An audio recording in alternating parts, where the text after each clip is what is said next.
Assalamualaikum warahmatullahi wabarakatuh. Perkenalkan, nama saya Muhammad Reza Roni, mahasiswa akuntansi Undip, angkatan 2020.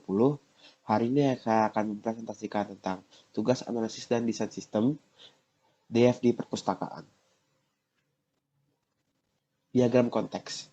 Diagram konteks adalah sebuah bagian level dari data flow diagram yang digunakan untuk menetapkan konteks serta batasan sistem pada sebuah pemodelan.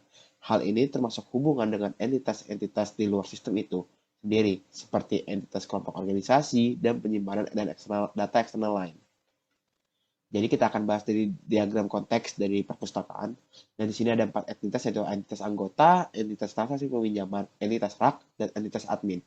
Yang pertama, anggota melakukan peminjaman buku pada transaksi peminjaman. Selanjutnya akan dikeluarkan dua output, yaitu catatan transaksi peminjaman buku dan pengambilan buku. Dan pengambilan buku kepada rak, dan catatan transaksi peminjaman buku pada admin. Dari rak kita menuju admin yang dicatatnya detail buku yang dipinjam, dan admin mengeluarkan output menyerahkan buku yang dipinjam kepada anggota. Selanjutnya ada diagram VTOC. VTOC menggambarkan hubungan dari fungsi-fungsi secara berjenjang. Nah, diagram VTOC biasanya disebut diagram DFD level 0. Pertama, sistem informasi perpustakaan mempunyai input dan output. Inputnya berupa entry data dan outputnya berupa peminjaman. Dari peminjaman, kita menghasilkan dua output, yaitu tanggal peminjaman dan tanggal pengembalian. Dan entry data, kita menghasilkan dua input, yaitu data peminjam dan data buku. Selanjutnya, ada DFD level 1. DFD atau data flow diagram adalah gambaran atau arus informasi yang diproses dari input menuju sebuah output tertentu. DFD fokus pada arus informasi, asal, dan tujuan data, hingga bagaimana data tersebut disimpan. Yang pertama ada DFD level 1. Di sini ada dua proses dan 4 entitas. Yang pertama ada mencari buku, mengelola buku, dan 4 entitas yaitu ada anggota, admin, rak, transaksi peminjaman. Pertama, dari proses mencari buku, kita terdapat 3 input dan 2 output. Pertama, dari input dari anggota, yaitu pencarian buku, input dari admin, yaitu dari buku, dan input dari rak itu ada buku. Dan mencari buku, proses mencari buku ini mendapatkan 2 output, yaitu output buku kepada anggota dan output buku kepada admin. Selanjutnya ada proses mengelola buku yang dimana mendapatkan 2 input dan 2 output.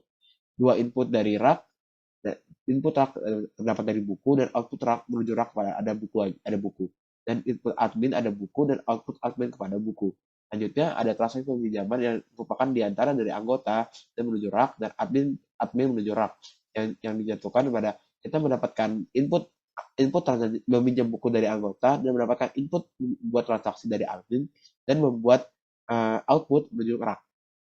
Selanjutnya ada di level 2.1. Nah, dari sini terdapat 2 entitas yaitu admin dan rak dan 3 proses. Yang pertama, dari admin menuju rak adalah menambah buku, dan ada dari buku, dan proses mengurangi buku.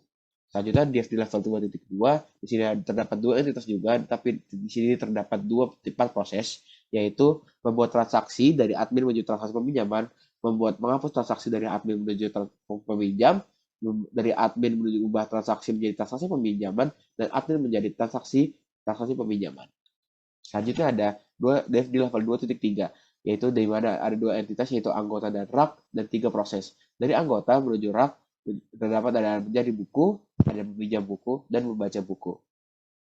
Sekian presentasi dari saya. Mohon maaf jika ada salah kata. Assalamualaikum warahmatullahi wabarakatuh.